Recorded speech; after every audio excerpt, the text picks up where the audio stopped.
We're glad to welcome here today the Oscar Grant Committee and the family of Petty Perez, who asked to have this meeting in order to bring the people of Richmond and to talk about some of the problems in Richmond.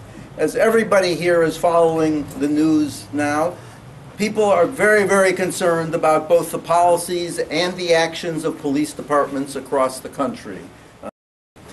In Richmond, we're extremely proud of both our police chief and our police department. We think that it's made incredible strides in community policing and becoming the kind of police department a community wants. That doesn't mean that there's never a mistake, or that there's never a bad cop, or that there's never a bad policy in the police department. At the next city council meeting, there's going to be a discussion with the police chief over the policies that are involved in officer-involved shootings and other police questions. And while they will not be discussing the specifics of this case, as you all know, there's also a lawsuit involved in this case, and everybody on every side claims they can't talk about this, except for the people in the Oscar Grant Committee, claims they can't talk about this because of the lawsuit. So I'm not going to tell you that that's going to happen on Tuesday, but that doesn't stop you from going to the City Council meeting and talking about this case or asking the questions that you have now or the questions you might get as a result of this meeting. I am on the Richmond Human Rights Commission. I speak about the meeting tomorrow that I received an email addressed to me because there's committees on the commission, and I'm on the committee for police and community relations. And I was told that the chief would be uninvited, and it had nothing to do with the mayor feeling like this is not an issue for the Human Rights Commission, but the chief is going to speak at the city council meeting the next night. I don't understand that. And it was done at the last minute, and there was no room for discussion about it before the decision was made. So that if you guys can come to our human rights meeting tomorrow, even though the chief is not going to be there, just come, and I hope the family will come, and anybody from the Oscar Grant Foundation, if they can also come. 6:30, City Council Chambers, tomorrow night.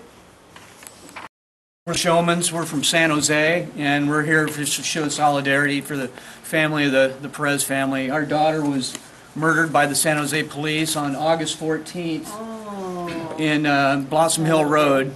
She was surrounded and shot. We've just found out that she was shot with a rifle. The only person killed in San Jose by a rifle by a police in the last 5 years.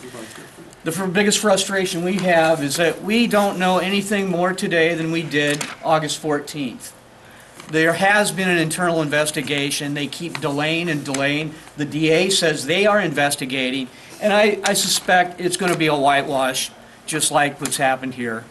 And anyway, I'm just sad for you because I know what you're feeling. I'm still very traumatized by my little brother, Petey Perez, because we were together that evening, and he said, "I'll be back. We're going to Granny house."